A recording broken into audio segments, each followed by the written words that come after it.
कि give it to young, they have carrot salad. ठीक है, give it to young kids, they have carrot salad. तो इस trick से आई होप आपको लर्न हो गया होगा कि कौन से एलिमेंट्स मोबाइल है, कौन से इमोबाइल। ठीक है, तो थोड़ा अगर इसको रिवाइज करना हो, ओल्ड पीपल नेवर ईट मैगी,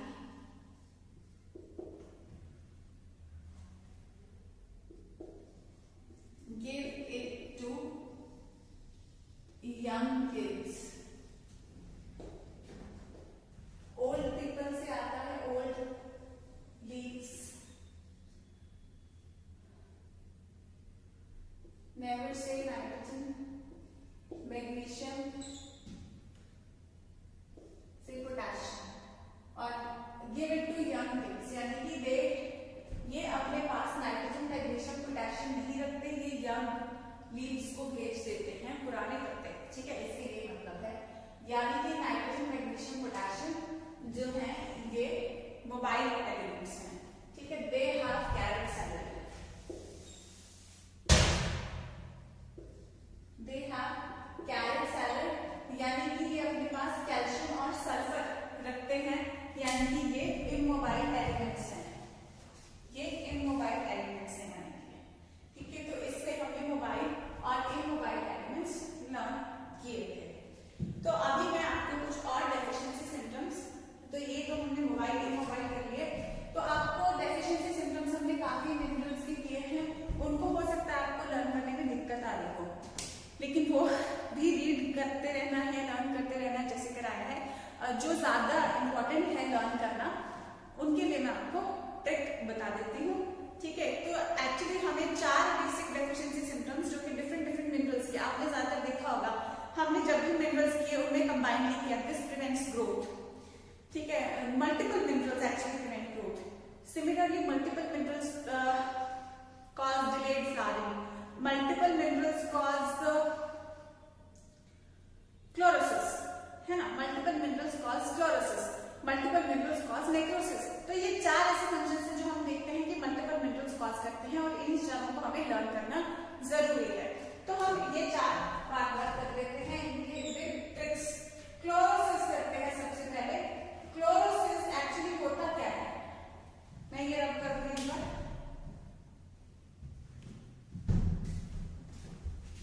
तो ये तो मोबाइल इमोबाइल के लिए था जो हमने प्रीवियस लेक्चर में किया।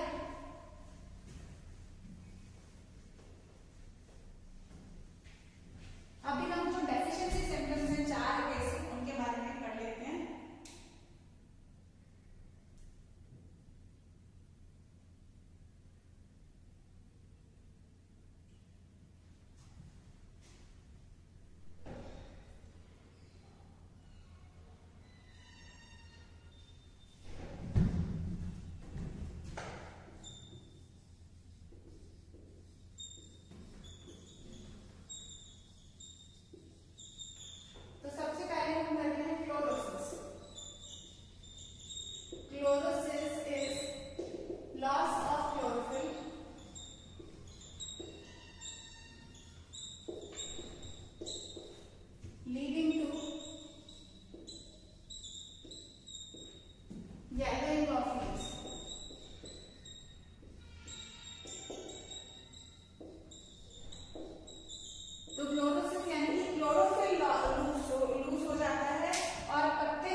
Jantar Mantar, मोनासिस with yellow Ferrari,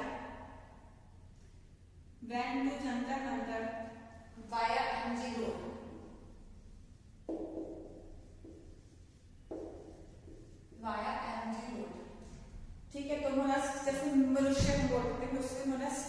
या नाम लगा लो किसी का, ये आपको मोलस्क वैसे याद करना पड़ेगा, मोलस्क विद येलो फरारी। तो इसको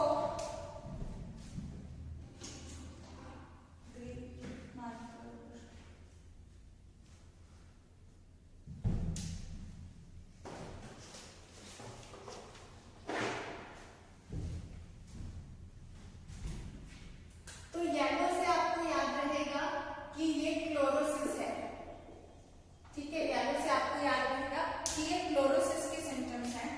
बाकी आपको कौन कौन से एलिमेंट्स से क्लोरोसिस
कॉपर, पोटेशियम और मैग्नीशियम।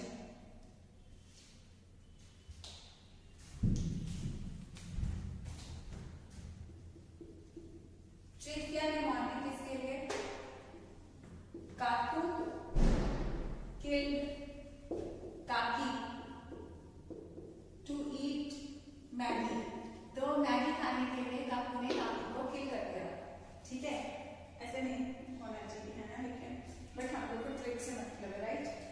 तो किल से क्लियर होता है कि ये सेल किल हो रहे हैं, डेड हो रहे हैं, यानी कि ये नेक्रोसिस का निमोनिक है। और कौन से एलिमेंट्स का कू से कैल्शियम और इधर कॉपर, ये काकी से पोटेशियम, किल से नेक्रोसिस है, काकी से पोटेशियम है, एमजी से मैग्नीशियम है। ठीक है, तो यहाँ पे मैग्नीशियम और पोटेशियम है जो क्लोरोसिस और नेक्रोसिस में कॉमन है, ये भी याद में रखना है आपको। ठीक है, पोटेशियम और मैग्नीशियम इसमें तो इनकी जब डेफिशिएंसी होती है तो पहले क्लोरोसिस और फिर नेक्रोसिस जो होती है वो हम इन दोनों में करते हैं। तो आपको यहाँ पे इस तरीके से भी आप कर सकते हैं।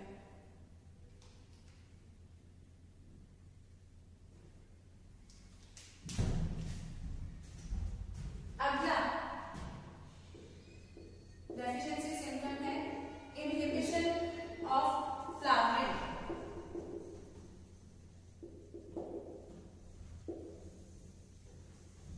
इनहिबिशन ऑफ फ्लावरिंग आप सिंपल इसको याद रख सकते हैं क्योंकि इसमें 3 ही एलिमेंट हैं।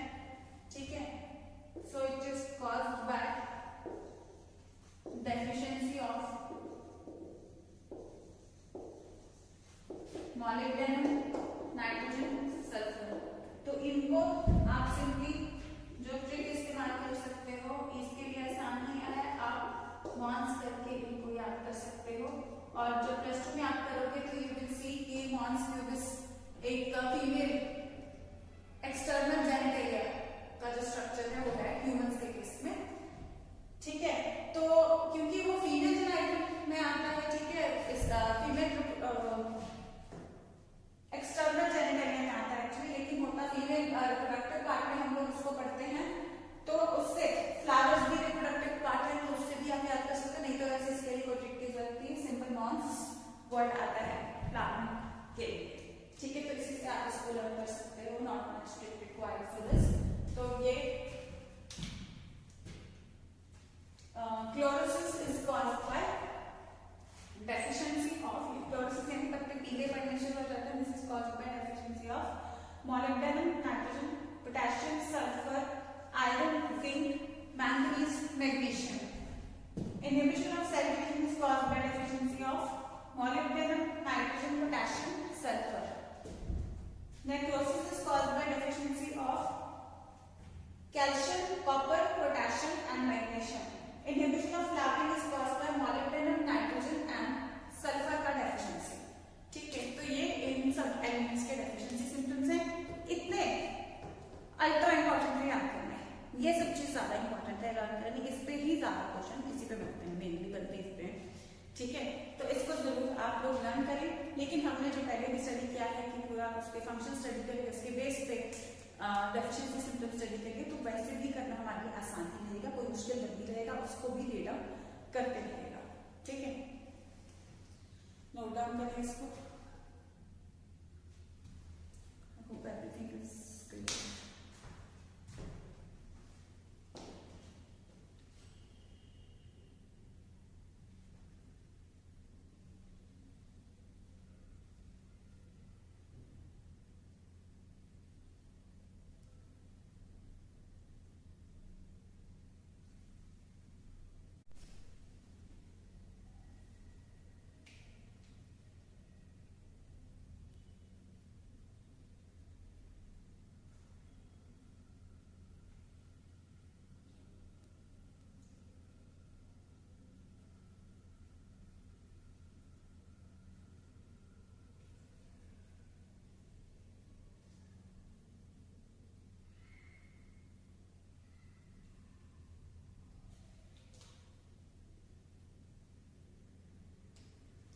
इसमें आप एक और ट्रिक बना सकते हो जिससे फ्लावर्स ये कॉज करता है, वो भी आपको फ्लावर रिंग इससे होती है। ये अभी अभी मेरे माइंड में आई है, but we can make this.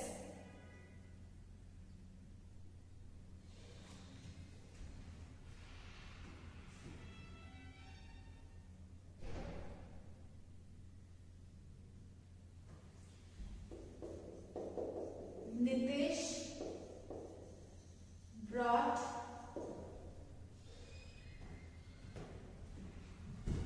silk and flowers for Mona। तो इससे भी आपको ये याद रहेगा, फ्लावर्स से ये फ्लावरिंग कॉज करता है, ठीक है। ये रहने देना, Nitesh brought silk and flowers for Mona. तो सिल्क, तो इससे हमें क्या कैसे याद रहेगा, तो फ्लावर्स से फ्लावरिंग का याद रहेगा, इनहिबिट फ्लावरिंग करता है, लेकिन ये याद रखना ये फ्लावरिंग को इनहिबिट करता है, ठीक है। तो नितेश यानी कि जब नितेश सिल्क मोना आते हैं तो फ्लावर्स आते हैं, लेकिन यहाँ पे नितेश सिल्क और मोना एब्सेंट है तो फ्लावरिंग नहीं है। तो ऐसे आप कर सकते हैं। और नितेश से आ जाता है नाइट्रोजन, सिल्क से सल्फर, मोना से molybdenum. So Nitesh brought silk and flowers for Mona. इस ट्रिक से भी आप इसको, ये ट्रिक ज्यादा बेहतर रहेगी आई थिंक। तो ऐसे आप ये अभी अभी माइंड में मैंने अभी भी बना दी, ठीक है। जस्ट ऑन सीइंग कि आई थिंक क्लास वाला आप नहीं कर पाते, तो ये अभी I created this trick. So note this will be better, ठीक है। सो अभी मैं आपको टाइम दे रही हूँ, इसको नोट डाउन करें।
मनु मिक्स्ड टॉक्सिन्स इन, तो हम कॉफी की जगह कैफे लिख रहे हैं, कैफे एंड मैन, ठीक है। कैफे वैसे भी होता है जहाँ कॉफी पे आपको पीते हैं, but let's try it, okay. In cafe and man, तो ट्रिक से बेसिकली क्या निकलता है, टॉक्सिन से पता चल जाता है कि ये टॉक्सिसिटी के लिए की निमोनिक ये है किसके लिए, ठीक है। और मनु यानी मैंगनीज, तो मैंगनीज की toxicity symptoms are same to the deficiency symptoms of calcium, iron, magnesium, calcium, iron and magnesium. तो यहाँ पे एक ऐसे इनको ऐसा लिख देते हैं ताकि आपको कंफ्यूजन ना हो, ठीक है। तो this is the trick to learn toxicity, ठीक है। टॉक्सिसिटी सिम्टम्स किसके, डेफिशिएंसी सिम्टम्स के बराबर है। इनके डेफिशिएंसी सिम्टम्स और इसके टॉक्सिसिटी सिम्टम्स आर सेम, ठीक है। तो इसको जरा नोट डाउन करें, जस्ट 2 मिनट्स दूंगी, फिर हम सारा रिवाइज करते हैं।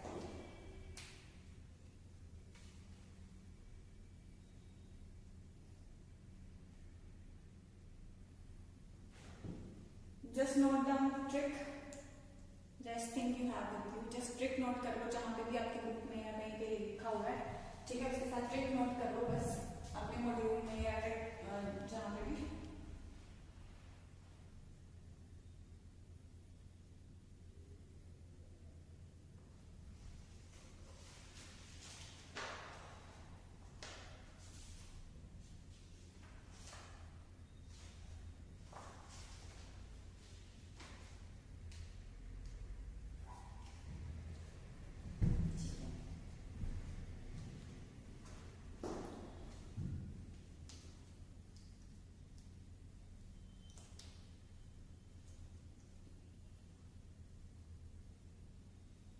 आई होप ट्रिक नोट कर लिया आपने, इसको बंद कर लेना।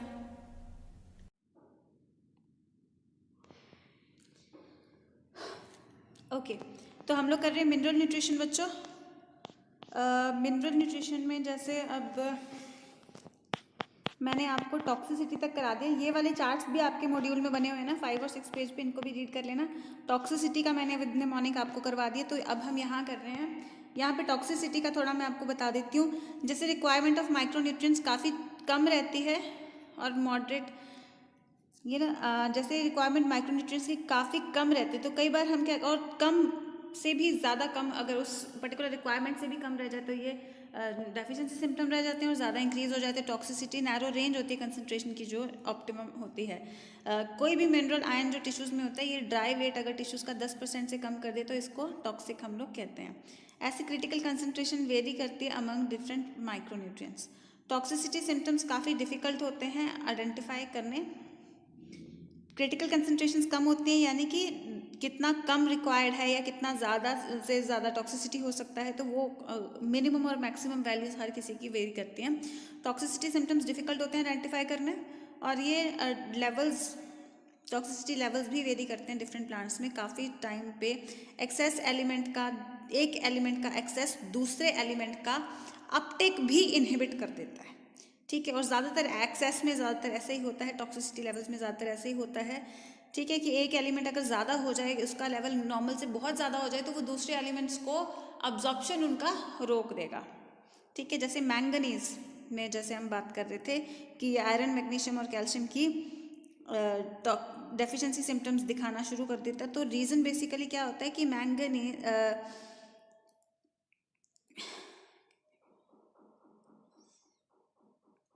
तो मैंगनीज आयरन और कैल्शियम से अपटेक के लिए फाइट करता है, तो और मैंगनीज जब ज़्यादा बढ़ जाता है, और जैसे it competes with magnesium for binding with enzymes के साथ बाइंड करने के लिए मैग्नीशियम के साथ ये कम्पीट करता है।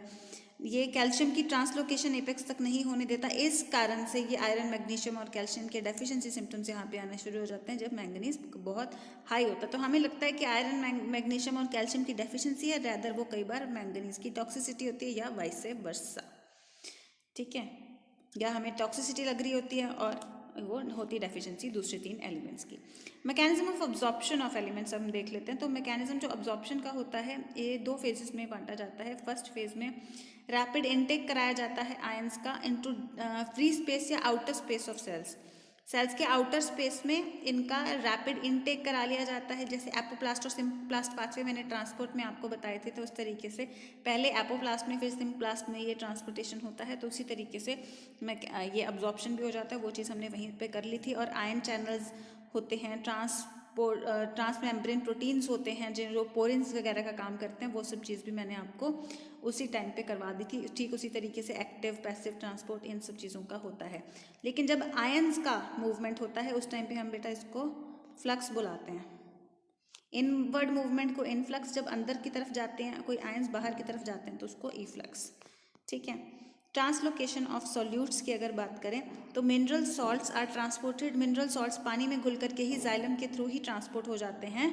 जब ट्रांसपिरेशन पुल किया था ना हमने उसमें ट्रांसपोर्टेंट प्लांट्स में, तो पानी में घुल करके मिनरल आयंस भी ट्रांसपोर्ट हो जाते हैं और ट्रांसपिरेशन पुल मिनरल आयंस के ट्रांसपोर्ट में भी उस तरीके से हेल्प कर रहा है। तो जाइलम सैप यानी जाइलम के जो कंटेंट्स हैं इनको अगर हम चेक करेंगे तो इनमें पानी के साथ साथ हमें मिनरल सॉल्ट्स भी मिलते हैं। और इनको चेक करने के लिए हम लोग रेडियो आइसोटोप्स कर सकते हैं यूज़, क्योंकि वो हमें ज़्यादा आसानी से दिख जाएंगे। Soil as reservoir of essential elements. Soil reservoir होता है एसेंशियल एलिमेंट्स का। कई बार मेजॉरिटी ऑफ द न्यूट्रिएंट्स ज़रूरी होते हैं ग्रोथ और डेवलपमेंट के लिए। और ये अवेलेबल ये एक एक्चुअली मिट्टी में कहाँ से आते हैं, कई बार पत्थर बने होते हैं ना, पत्थरों से जैसे ही मिट्टी बननी शुरू होती है तो मिट्टी जब वो बनते हैं पत्थर तो उनमें भी काफ़ी हमें मिनरल न्यूट्रिएंट्स वहाँ से भी मिल जाते हैं, weathering and breakdown of rocks से यानी कि। तो these processes enrich the soil with dissolved ions and organic. तो ये वेदरिंग प्रोसेसेस में भी इनमें काफ़ी ऑर्गेनिक इनऑर्गेनिक सॉल्ट्स आ जाते हैं। तो ये पत्थरों से बेसिकली मिलते हैं। तो और ये मिनरल्स रॉक मिनरल से क्योंकि ये मिलते हैं और प्लांट का ये न्यूट्रिशन बनाते हैं, इसलिए इनको ओवरऑल मिनरल न्यूट्रिशन बोला जाता है। मिट्टी में काफ़ी ज़्यादा सब्सटेंसेस ऐसे होते हैं, ये सिर्फ मिनरल्स नहीं बल्कि एक्चुअली मिट्टी में सिर्फ मिनरल्स नहीं बल्कि नाइट्रोजन फिक्सिंग बैक्टीरिया भी होते हैं और बाकी माइक्रो ऑर्गेनिजम्स भी होते हैं। ये पानी होल्ड करने में और एयर रूट्स को सप्लाई करने में मदद करते हैं। ये मैट्रिक्स का काम करते हैं और प्लांट को मिट्टी में स्टेबल करवाने में ये मदद करते हैं। Since deficiency of essential minerals, ये डेफिशिएंसी अगर हो जाए तो ये पूरे के पूरे क्रॉप ग्रो नहीं कर पाएंगी। और इस तरीके से क्योंकि एक्चुअली जब हम फार्मिंग करते हैं तो उसमें लगातार हम क्रॉप्स ग्रो कराते रहते हैं, तो मिट्टी में जो भी मिनरल्स होते हैं पहली फसल ने इस्तेमाल कर लिए, दूसरी ने इस्तेमाल कर लिया, लेकिन लगातार अगर हम उसमें क्रॉपिंग करते जाएंगे तो इतनी कहाँ से मिनरल्स फिर प्लांट लेके आएंगे, इतनी कहाँ से मिनरल्स मिट्टी लेके आएगी। तो उसके लिए फिर क्या होता है, हम लोग को फर्टिलाइजर्स डालने पड़ते हैं बाहर से। ठीक है। तो मैक्रो और माइक्रो न्यूट्रिएंट्स दोनों ही जो यानी ज़्यादा अमाउंट में चाहिए या कम अमाउंट में चाहिए, दोनों ही हमें फर्टिलाइजर्स के तौर पे मिल जाते हैं।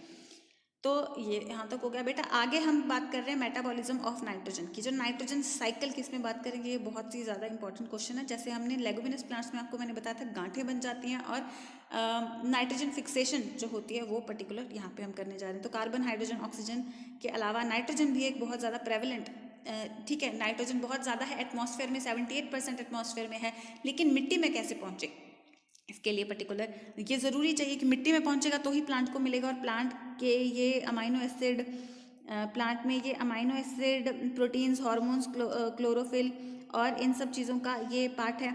और plants compete with micro organisms. तो माइक्रो ऑर्गेनिजम्स जो मिट्टी में रहते हैं उनको भी नाइट्रोजन चाहिए, तो प्लांट्स एक तरीके से उनके साथ फाइट करते हैं इसके लिए। लेकिन कुछ ऐसे हैं तो नाइट्रोजन एक्चुअली एक लिमिटिंग फैक्टर रह जाता है कि अगर सही से मिला तो ये ग्रो कर जाएंगे, नहीं मिला तो ये नहीं ग्रो कर पाएंगे प्लांट्स। तो एक्चुअली कुछ माइक्रो ऑर्गेनिजम्स ऐसे हैं जो इनको मदद भी करते हैं नाइट्रोजन लेने में। कैसे वो हम करते हैं बात आगे।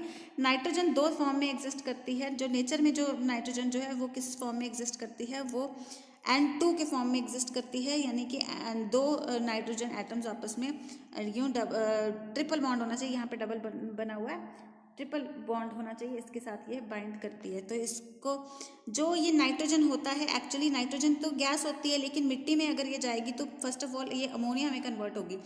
तो इसको हम लोग कहते हैं नाइट्रोजन फिक्सेशन। इसमें मदद करते हैं कुछ माइक्रो ऑर्गेनिजम्स और कुछ नेचुरल फिनोमिनन।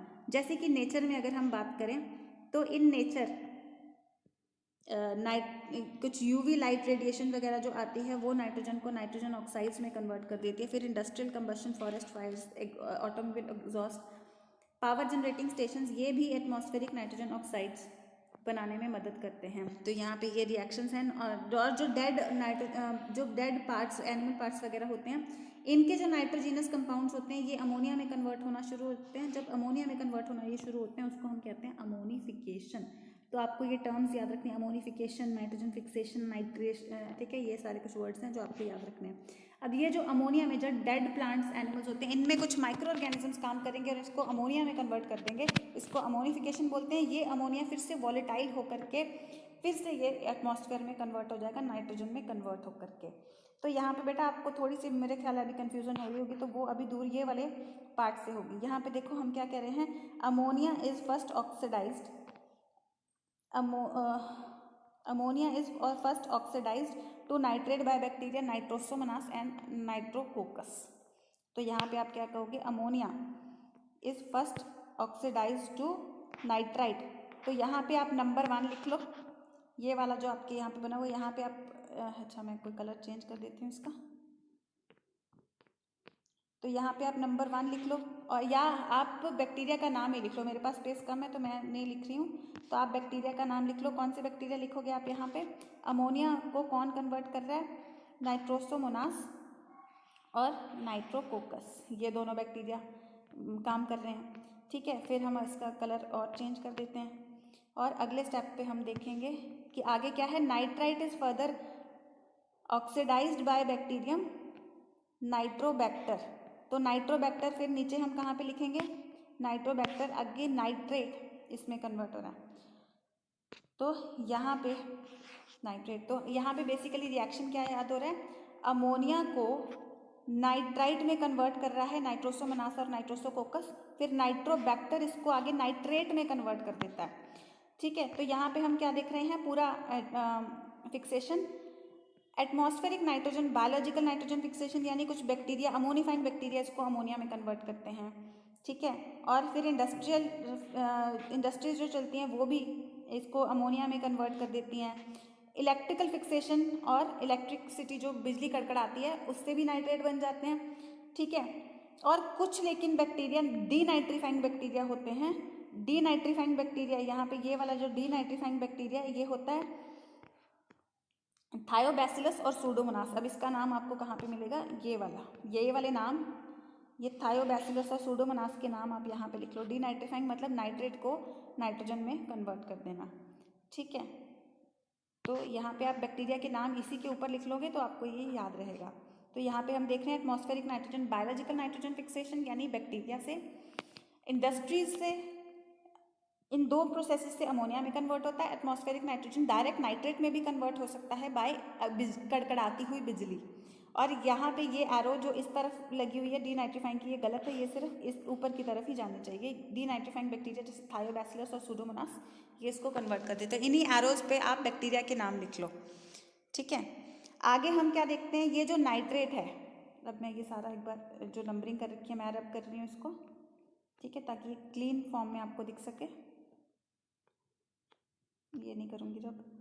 अब यहाँ पे आप देखोगे ये जो नाइट्रेट है, अब प्लांट नाइट्रेट और नाइट्राइट फॉर्म में इसको पिक कर सकता है। तो प्लांट जो है, अब इसको प्लांट्स जो अपटेक कर लेते हैं मिट्टी से, प्लांट्स को एनिमल खाते हैं। अब प्लांट्स और एनिमल्स जो डेड होते हैं यानी डिकेइंग बायोमास से, फिर जैसे हमने देखा डिकेइंग बायोमास में होता है अमोनिया, डिकेइंग बायोमास में ये अमोनिया बनना शुरू हो जाता है। ठीक है, अमोनिया का क्या होगा? अमोनिया का फिर से जैसे ये कई बार वेपराइज होकर नाइट्रोजन में कन्वर्ट हो जाएगा, या इस साइकिल में अमोनिया जा करके डीनाइट्रीफाई होकर या तो इधर एंटर कर जाएगा या फिर से नेचर में प्लांट्स को ही मिल जाएगा नाइट्रेट फॉर्म में। तो ये साइकिल होता है जो आपको लर्न करना ही करना, और ये बहुत इंपॉर्टेंट है। ठीक है, मैं चाहूँगी कि आप यहीं पे पॉज करके एक बार नाइट्रोजन साइकिल कर लें, फिर आगे आप सुनें। ठीक है, तो आपके लिए आसानी रहेगी, नहीं तो इकट्ठा याद करना मुश्किल हो जाएगा। मैं आगे कंटिन्यू करा रही हूँ, आप पॉज करके एक बार नाइट्रोजन साइकिल पढ़ लें। रिडक्शन नाइट्रोजन की आगे हम कर रहे हैं।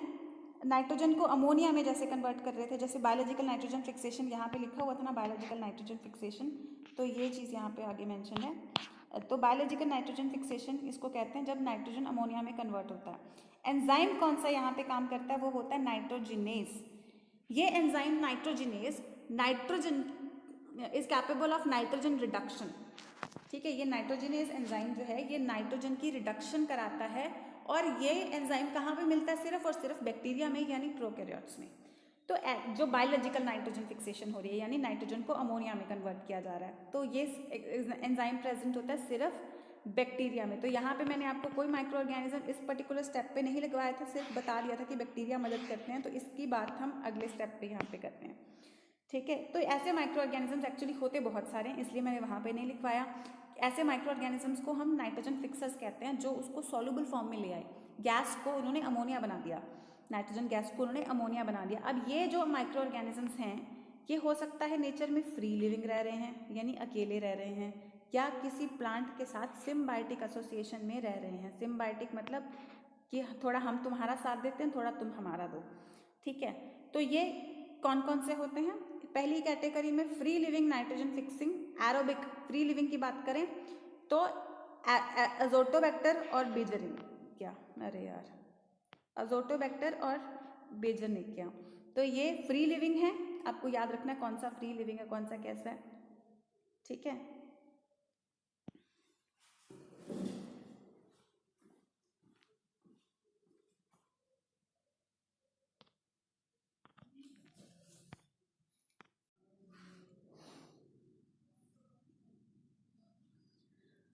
ओके तो हम बात कर रहे थे कि अजोटोबैक्टर और बेजनिकिया ये एरोबिक फ्री लिविंग हैं, तो आपको ये प्रॉपर्टीज भी इसकी याद रखनी है। प्लस यहाँ पे रोडोस्पाइरुलम, ये थोड़े सेंटेंस में आपको यहाँ पे करेक्शन करना बेटा। ये जो रोडोस्पाइरुलम है इसको आप ये पोर्शन कट कर दो, इसके लिए जो आपको याद रखना है ये सारा आपको करने की ज़रूरत नहीं है। ये जो रोडोस्पाइरुलम है, ठीक है, LLUM आएगा यहाँ पे, ठीक है, LLUM स्पाइरिलम, RI तक तो ठीक है।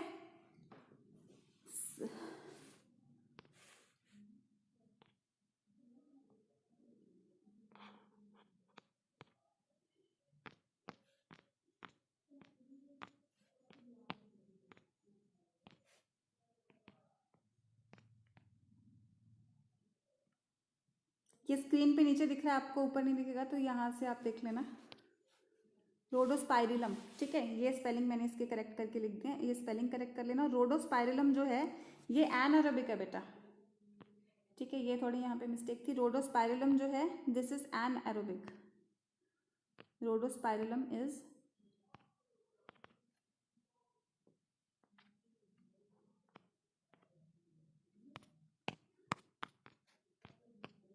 रोडोस्पाइरिलम इज एनारोबिक। और ये जो बैसिलस होता है, बैसिलस के बारे में आपको क्या याद करना है, बैसिलस के बारे में ओनली वन थिंग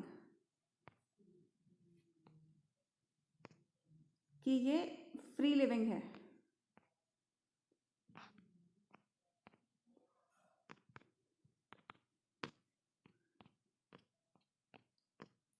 ठीक है,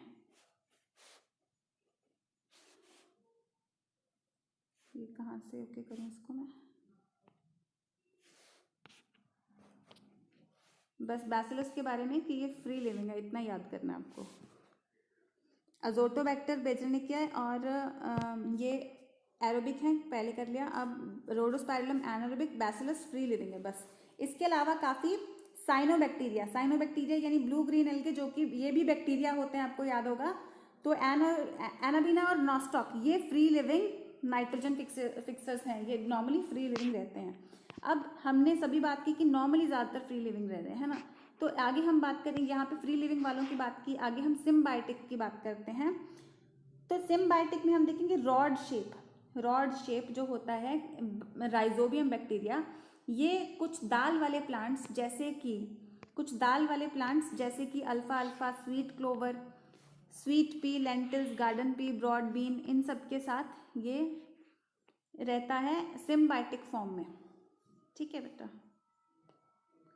और ये आपको याद रखना है कि ये सिम्बायोटिक फॉर्म में इसकी रूट्स के साथ रहता है, ये इसको नाइट्रोजन फिक्स करके देता है राइजोबियम, और प्लांट्स इसको फोटोसिंथेसिस करके फूड देते हैं।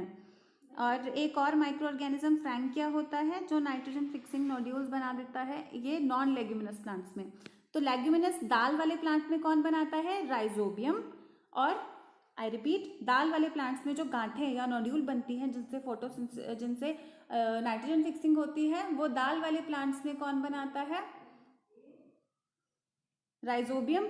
और नॉन लेग्यूमिनस प्लांट्स में कौन बनाता है? फ्रैंकिया। दोनों राइजोबियम और फ्रैंकिया दोनों ही फ्री लिविंग हैं, बट सिम्बायोटिक फॉर्म में ये एग्जिस्ट कर सकते हैं और नाइट्रोजन फिक्स कर सकते हैं।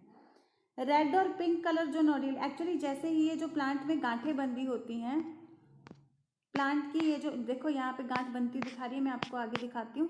प्लांट में, इन दाल वाले प्लांट में हम लोग जब देखेंगे तो इन दाल वाले प्लांट में हमें यूं कई बार गांठें दिख जाती हैं, और ये जो गांठें होती हैं इनको कट करके देखेंगे तो इनमें रेड कलर दिखाई देगा, हमें रेड या पिंक कलर दिखाई देगा। तो ये रेड या पिंक कलर, यहाँ पे एक पर्टिकुलर टाइप की पिगमेंट होती है जिसको हम लेग्यूमिनस हीमोग्लोबिन या लेग हीमोग्लोबिन बोलते हैं बेटा। ये लेग हीमोग्लोबिन किस काम आता है? ये लेग हीमोग्लोबिन यहाँ पे ऑक्सीजन फ्री एनवायरनमेंट प्रोवाइड करता है। एक्चुअली जो यहाँ पे हमने बात की थी ना, नाइट्रोजिनेज एंजाइम होता है बैक्टीरिया में जो नाइट्रोजन फिक्सेशन में मदद करता है। एक्चुअली दिस नाइट्रोजिनेज एंजाइम अगर इसके कंटैक्ट में ऑक्सीजन आ गई तो ये खराब कर देगी, डिस्ट्रॉय कर देगी नाइट्रोजिनेज एंजाइम को, और नाइट्रोजन फिक्सिंग नहीं हो पाएगी। आई रिपीट, नाइट्रोजन फिक्सेशन के लिए बैक्टीरिया को नाइट्रोजिनेज एंजाइम चाहिए, और अगर इसके कंटैक्ट में ऑक्सीजन आ गई इस एंजाइम के कंटैक्ट में, तो नाइट्रोजिनेज एंजाइम डिस्ट्रॉय हो जाएगा। तो इस एंजाइम को बचाने के लिए, इस एंजाइम को बचाने के लिए यहाँ पे लेग हीमोग्लोबिन पिगमेंट होती है जो कि ऑक्सीजन को खा जाती है, जो कि ऑक्सीजन को खा जाती है, ऑक्सीजन स्कैवेंजर का काम करती है। किसका काम करती है? ऑक्सीजन स्कैवेंजर का।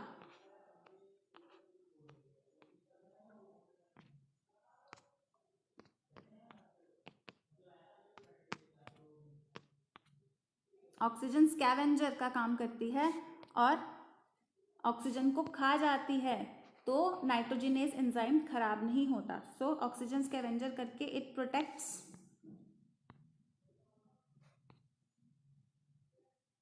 ऑक्सीजन स्कैवेंजर करके इट प्रोटेक्ट्स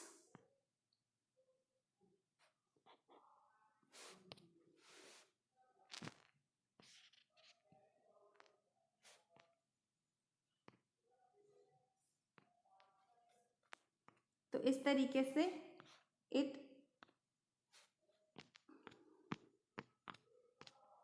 प्रोटेक्ट्स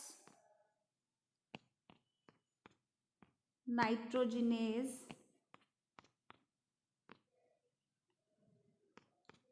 फ्रॉम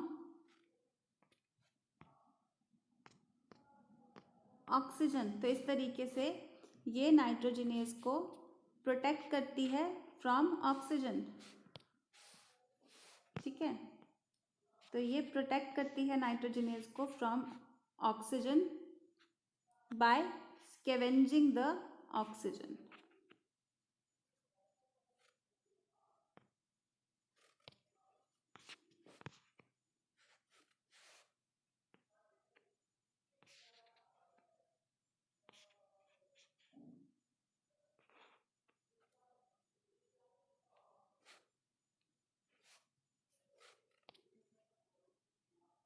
ठीक है,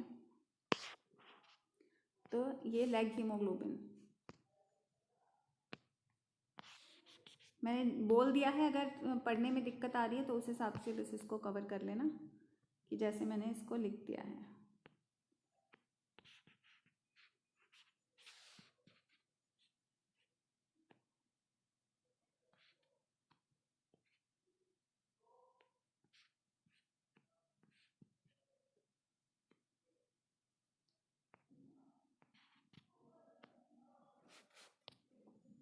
ठीक है,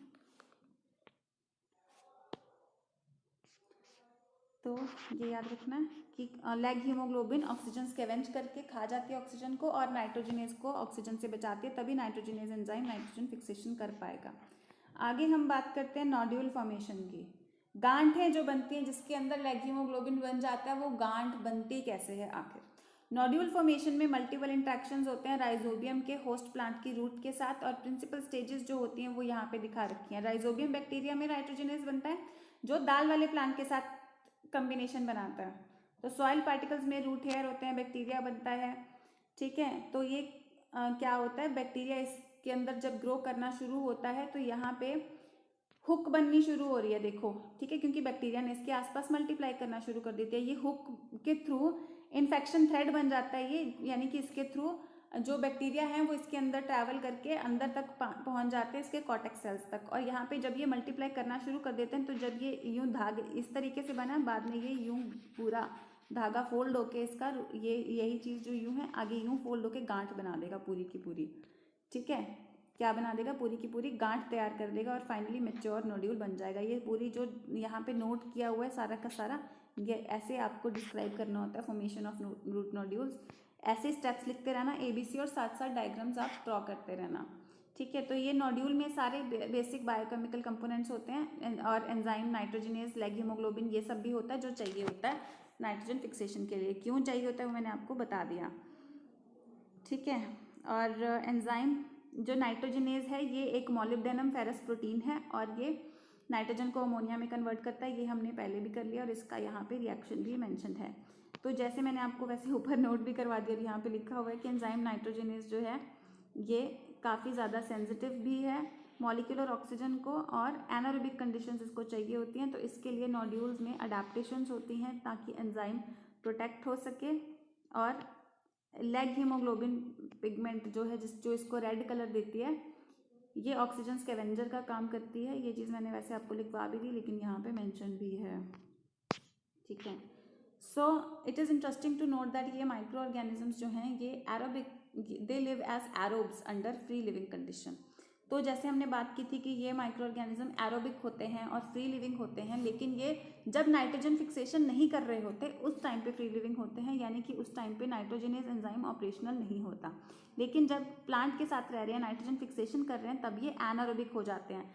एनारोबिक क्यों हो जाते हैं उस टाइम पे, एरोबिक रेस्पिरेशन क्यों नहीं करते, क्योंकि एरोबिक रेस्पिरेशन के लिए ऑक्सीजन चाहिए होगी और ऑक्सीजन नाइट्रोजनेज को डिस्ट्रॉय कर देगी, ठीक है। और अमोनिया सिंथेसिस हो रही है, नाइट्रोजनेज अमोनिया सिंथेसाइज कर रहा है नाइट्रोजनेज एंजाइम, और इसको काफ़ी ज़्यादा ATP भी चाहिए होती है। और ये ATP किससे आती है, ये होस्ट सेल्स की रेस्पिरेशन से आती है, यानी प्लांट के सेल्स की रेस्पिरेशन से आती है। प्लांट सेल्स रेस्पिरेशन करते हैं और इसको एनर्जी प्रोवाइड करते हैं रेस्पिरेशन से, ठीक है। अब फिर मैं कहूँगी कि यहीं पे पॉज करके पहले सारा पीछे वाला करो फिर आगे सुनो, ठीक है, क्योंकि स्टेप बाय स्टेप लर्न करोगे तो बेहतर रहेगा। पहले सारा पीछे वाला रीड करो या दोबारा सुनो फिर आगे करो, ठीक है। तो आगे फेट ऑफ अमोनिया आता है। फिजियोलॉजिकल पीएच जो नॉर्मल नेचर में इनके पास पीएच होती है, तो वहाँ पे अमोनिया जो है वो अमोनिएट आयन में कन्वर्ट हो जाता है नॉर्मली, ठीक है। और काफ़ी ज़्यादा plants can assimilate nitrate, ammonia को भी मतलब असिमिलेट मतलब यूज़ कर सकते हैं। ज़्यादा प्लांट्स अमोनियम को भी यूज़ कर सकते हैं, नाइट्रेट को भी यूज़ कर सकते हैं, यानी N2 को यूज़ नहीं कर सकते, अमोनिया और नाइट्रेट को दोनों को यूज़ कर सकते हैं। बट जो अमोनियम है ये प्लांट्स के लिए थोड़ा जहरीला होता है, इसलिए इसको इकट्ठा नहीं कर सकते। हाँ, यूज़ करके तभी ख़त्म कर सकते हैं, लेकिन इसको अक्यूमुलेट या सेव नहीं कर सकते। इसीलिए हमने ऊपर साइकिल देखा था ना कि अमोनिया को नाइट्रेट में कन्वर्ट कर लेते हैं प्लांट्स।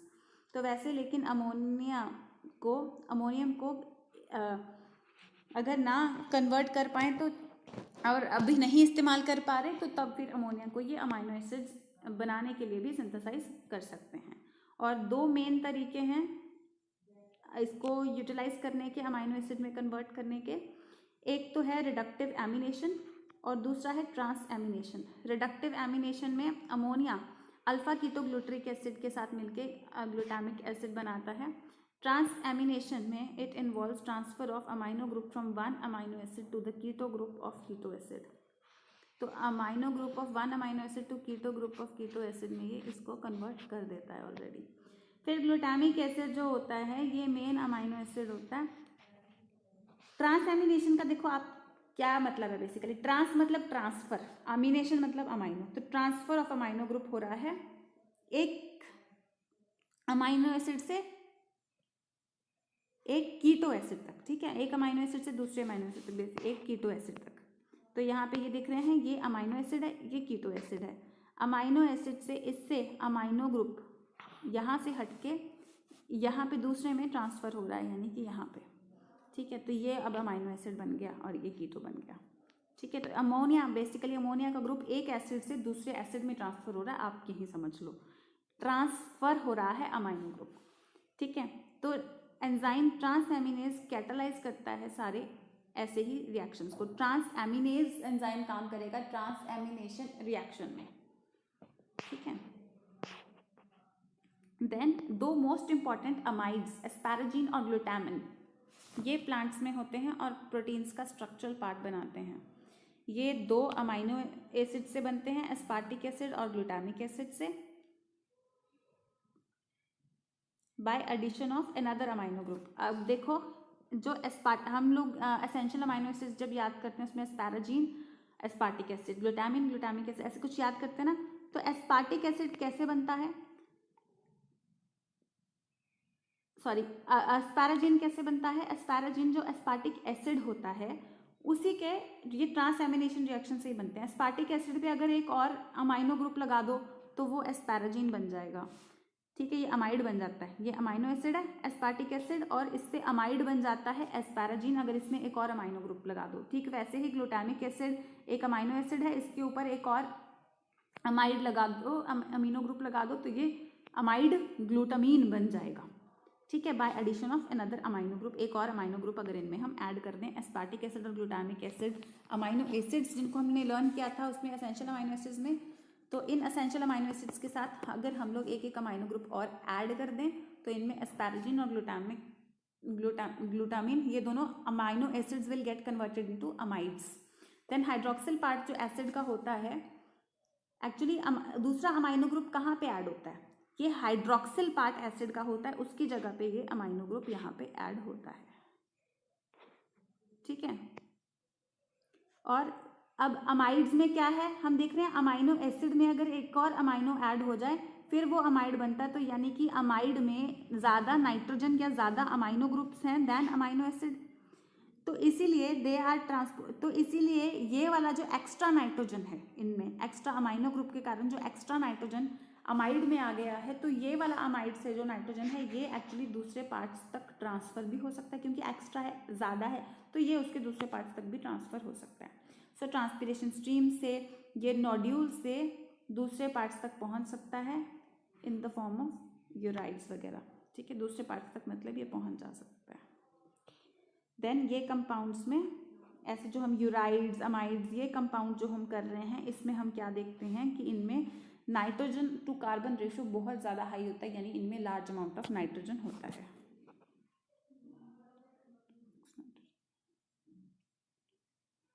ठीक है बेटा। तो ये हो गया मिनरल न्यूट्रिशन। तो यहाँ पे नाइट्रोजन फिक्सेशन का पार्ट जो अभी हमने यहाँ पे फिनिश किया है, ये बहुत बहुत बहुत बहुत इंपॉर्टेंट है, इसको सारा यहाँ से आप सारा स्टडी करो, ये साइकिल से लेकर के मेटाबॉलिज्म ऑफ नाइट्रोजन, ये सारा सारा अभी बैठ के, अभी लेक्चर सुनते ही ये बैठ के सारा स्टडी करो अच्छे से। लेक्चर बेशक ये पार्ट दोबारा सुन लो, स्लो करके सुन लो, कैसे भी इसको बार बार सुनो, ठीक है। It is very very very very important. So हम लोग का मिनरल न्यूट्रिशन हम लोगों ने कर दिया finish. All the best. Plant physiology finish होती है इसके साथ। Study well, study hard, all the best.